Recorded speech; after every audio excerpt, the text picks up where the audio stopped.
Welcome to this IELTS listening practice test. There are 4 sections and 40 questions in total. Each recording is played only once. You'll have time to read the questions before each part and check your answers afterward. At the end, you'll get 10 minutes to transfer your answers. Get ready with a pen and paper. Now let's begin section 1.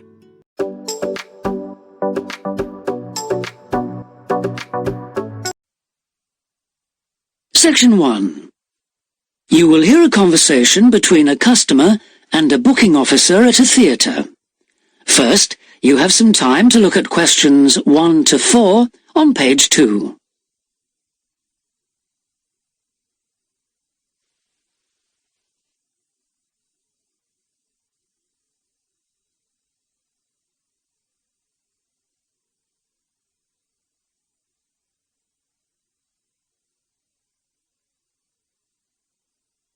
You will see that there is an example that has been done for you. On this occasion only, the conversation relating to this will be played first. Hello, Theatre Royal Plymouth? Hello. I'd like to make a booking, please. Yes.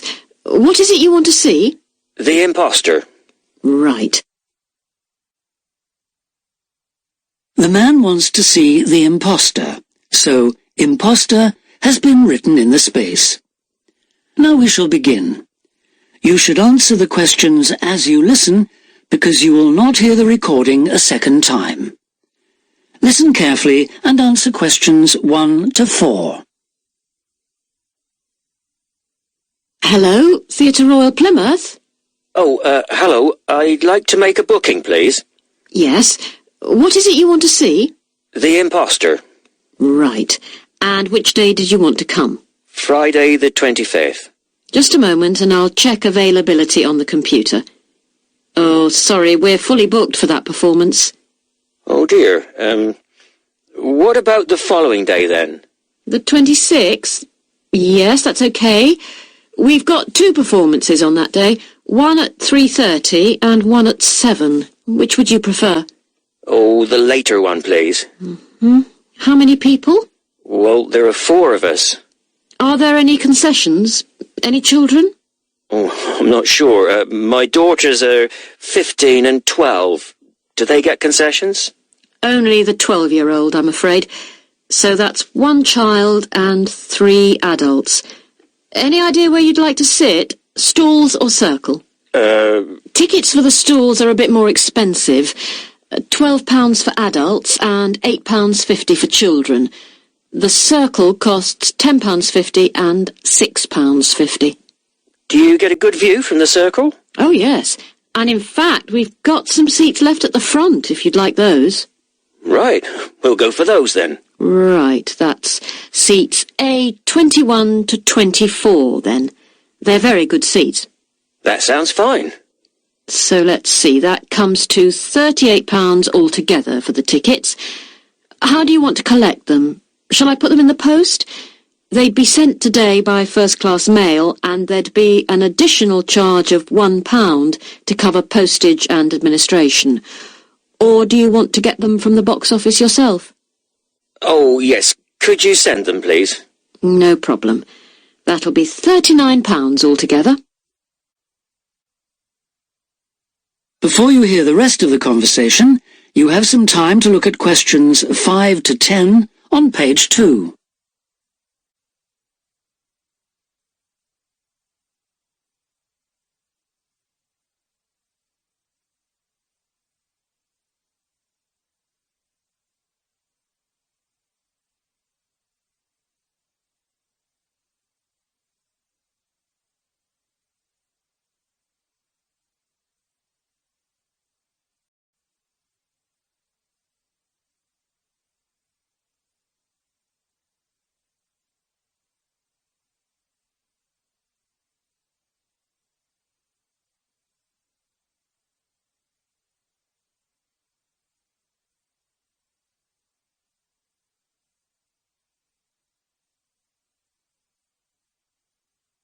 Now listen and answer questions 5 to 10.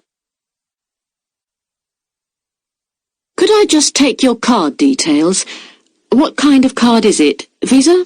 Switch? MasterCard. OK. And the number? It's 3290 5876 4401 2899. 2899. OK. And the name on the card, please? It's Mr. J. Whitton. WHITTON. N for never or M for mother? N for never. Thank you. And now I've nearly finished, but I just need your address and postcode. Yes, it's 42 South Street, OK. Is that Plymouth? London. And the postcode? It's SW2 5GE. That's fine then. The ticket should be with you tomorrow. Is there anything else I can do for you? Yes, I was wondering if I could get regular information about what's on. Certainly. I can just add your name to our mailing list. Would that be OK? That would be very good. Yes, please. Oh, and there is something else, sorry. One of our group is hard of hearing, and I've heard that you can supply special headphones. That's right. As long as you tell us in advance, we can always do that. I'll book those for you now, and you can just collect them from the box office before the show. Thanks very much for your help. No problem. Thank you for calling. Thank you. Bye. That is the end of section 1. You now have half a minute to check your answers.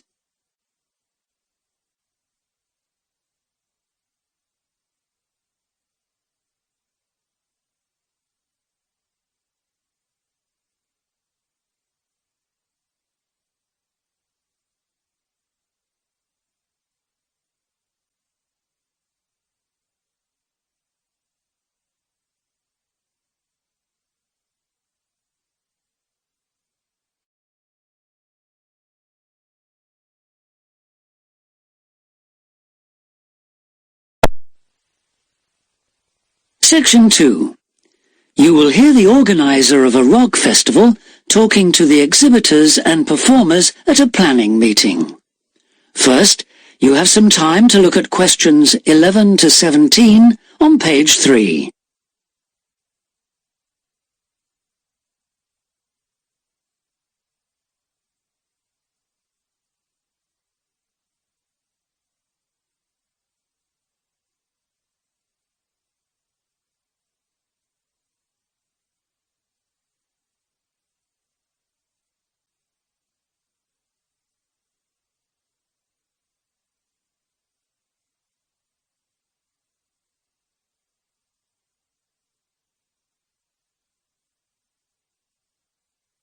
Now listen carefully and answer questions 11 to 17.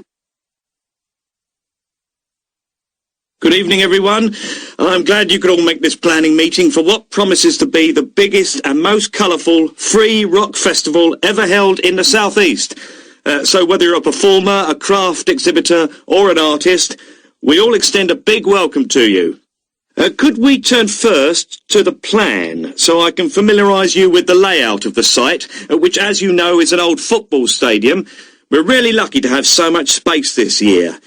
You can see the main gate at the bottom of the plan. Have you found it? That's where most visitors will enter. It's also the entrance for those taking part in the craft fair. We've set the stalls just inside the gate on the left in a circle. If you walk straight ahead from the gate along the path without turning right, you'll come to some steps up to the football stadium. On the left of the steps is the fringe stage. This is for alternative artists. They include folk singers, poets and other acts which are more suited to a smaller stage. And they should also enter by the main gate. On the opposite side of the steps is a restaurant, and adjoining that is the main festival information point. Here you can get extra programmes and up-to-the-minute information about events, and you can discuss any last-minute problems, although we hope everything will be running smoothly when the festival opens. Coming back to the plan, you go up the stairs to the stadium. The entrance for the rock bands is on the far side, and on your right is the main stage, which will have powerful illumination and amplification throughout the weekend. There will probably be TV vehicles adjacent, that's in this area only, for recording purposes. If you look at the outside of the plan, you can see a third gate for exhibitors, opening onto a side path. A little way down the path, before you get to the trees, is the building where the art exhibition's being housed. Then, finally, there's just one more building marked on your plan, quite near the main gate. It's divided into lock-up garages, so I hope you now feel quite familiar with the main festival area. Before you hear the rest of the talk, you have some time to look at questions 18 to 20 on page 4.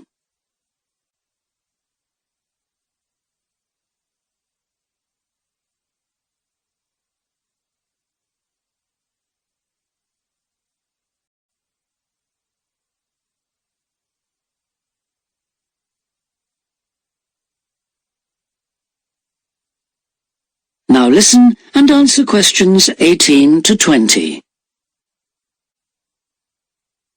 We also hope that you'll have received your welcome pack. In it you should find 2 parking tickets for yourself and anyone assisting you, an armband to indicate that you are an official visitor, one of our brilliant yellow badges with the new festival logo, a festival programme, and several sheets of information that we'd ask you to study carefully before the event. Please could you note that all setting up of stalls, displays and so on should be completed by 9:30 a.m. and that, unfortunately, we won't be able to allow any vehicles to enter the festival area after that time.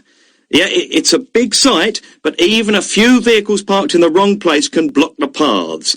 With crowds of people, and we are expecting several thousand, this can merely be a nuisance, but if there's an emergency and access for an ambulance is blocked, the situation will become not just annoying, but also dangerous. And don't forget, it could be your mother or your child who needs help. Several exhibitors and craftspeople have asked us if any provision can be made for overnight storage of tables, chairs and display items, rather than having to take them home and bring them again. We're pleased to say that a limited amount of space has been made available in the building near the main gate. You'll be issued with a yellow ticket to reclaim your property, similar to the red parking tickets, so do check you bring the right one. But please understand that this is entirely at your own risk, as we can take no responsibility for items lost or damaged. I think that's all I have to say at this point, but thank you all for your attention. That is the end of section 2. You now have half a minute to check your answers.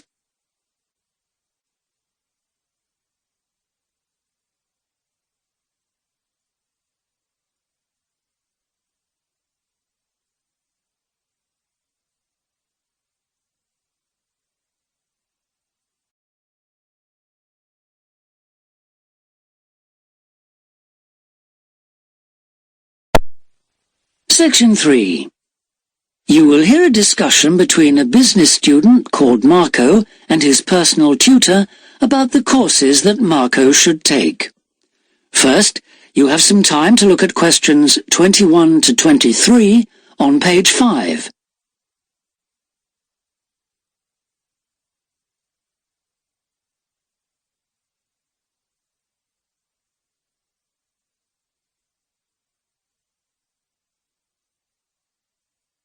Now listen carefully and answer questions 21 to 23. Hi, Marco. Come in. Thanks. I've got a bit stuck trying to select courses for next semester. Could you help me, please? Of course. Sit down. First of all, most people just go for the areas of business that they're interested in, but even if something doesn't look very stimulating, it's important that you can use it once you get a job. It's not much good choosing areas that aren't going to be helpful later on. Right. I want to go into management, so I'll need to think about that. And should I start specialising in a particular area yet? I don't think that's wise at this stage. It's better to aim for a wide variety of subjects, especially as management covers so many possibilities. You shouldn't be limiting your choices for later on. Yes, I see. You should also look at how the course is made up. Will you have regular seminars and tutorials, for example, as well as lectures? Okay. Some of the lecturers are quite big names in their fields, aren't they? Mm-hmm. Should I aim to go to their courses? Well, remember that the lecturers who aren't well known may still be very good teachers. I'd say we have a consistently high standard of teaching in this department, so you don't need to worry about it. Before you hear the rest of the discussion, you have some time to look at questions 24 to 30 on pages 5 and 6.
Now listen and answer questions 24 to 30.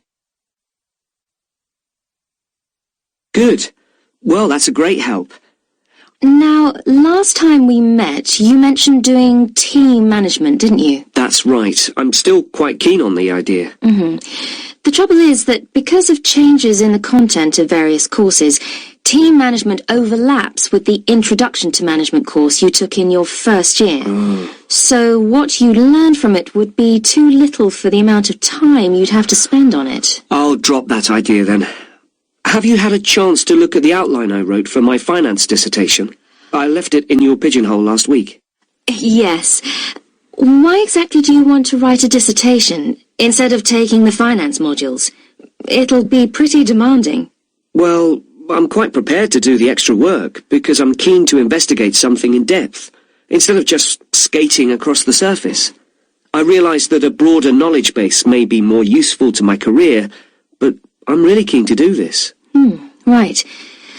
Well, I had a quick look through your outline, and the first thing that struck me was that you'll have to be careful how you set about it, as the way you've organised it seems unnecessarily complex. The data that you want to collect and analyse is potentially valuable, but you'll need to narrow down the subject matter to make the whole thing manageable. Okay. I'll have another look at it. I was talking to Professor Briggs about it yesterday, and I got some more ideas then. For part of the dissertation, I was thinking of trying to persuade finance managers from 3 or 4 companies to let me ask them about their company finances. If not, I think I'll have to change to another topic. Well, go ahead then. I could give you some names. Thanks. Now, let's talk about practicalities. Your dissertation must be finalised by the end of May, so you should aim to finish the first draft by the end of March. Is that feasible? Yes, it shouldn't be a problem. I'll need to register for the dissertation, won't I? Is that with the registrar's department? No, it's internal to this department, so you just need to let the secretary know. Do that as soon as you're sure you're going to write the dissertation. Okay.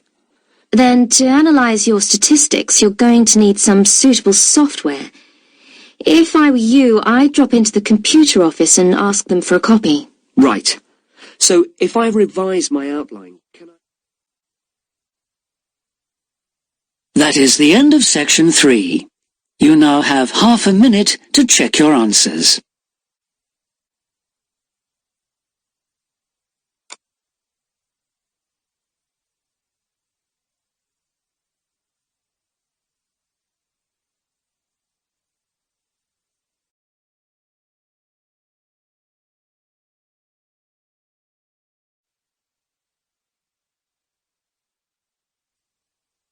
Section 4. You will hear a talk about a research project on the tiger shark. First, you have some time to look at questions 31 to 40 on pages 7 and 8.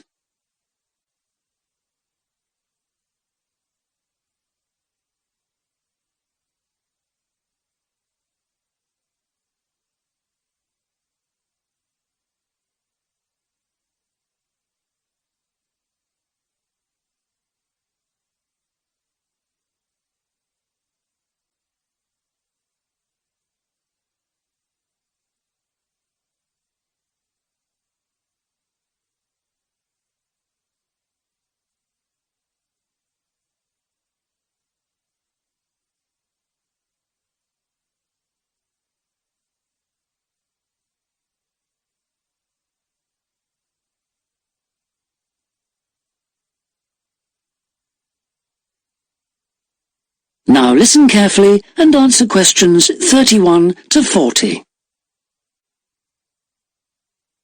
Good morning, everyone. Today I'm going to talk about the research project I've been involved in on the tiger shark. First of all, some background information. The tiger shark, also known as the leopard shark, is often thought to have got its name from its aggressive nature. But in actual fact, it's called that because it has dark bands, similar to those on a tiger's body. It is a huge creature, growing up to lengths of 6.5 meters. It can be found just about everywhere throughout the world's temperate and tropical seas, but it is most often found along the coast, rather than the open sea. In terms of feeding, tiger sharks tend to be most active at night, and are solitary hunters. Their preferred prey includes other sharks, turtles, seabirds, and dolphins, to name but a few. However, it's not uncommon to find garbage in its stomach. This is because it tends to feed in areas such as harbors and river inlets, where there is a lot of human activity. Now to the project itself. We are particularly interested in some studies that have been done in the Rain Island area. Observations here have shown that there is a large population of tiger sharks present in the summer during the turtle nesting season. However, during the winter months the sharks disappear. So we decided to do some of our own research there.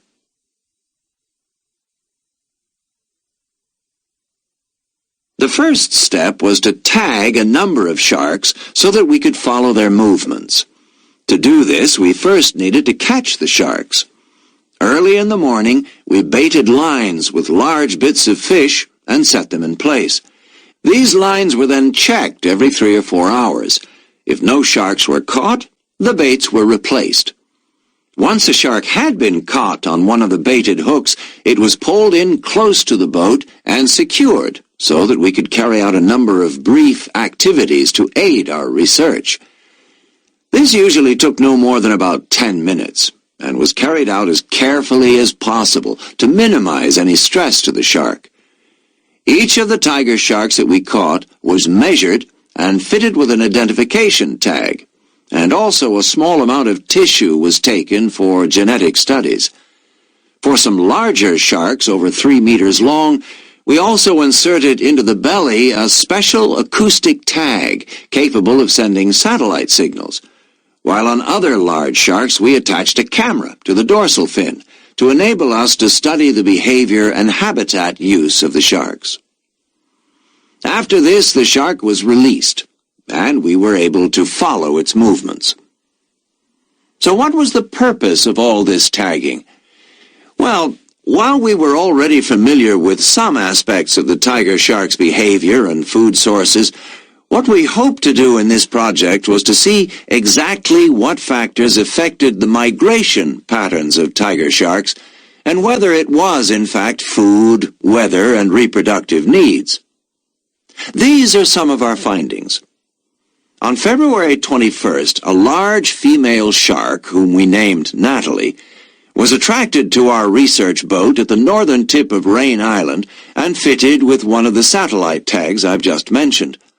No transmissions were received from Natalie between April 2nd and April 29th, indicating that she didn't surface to feed during this period.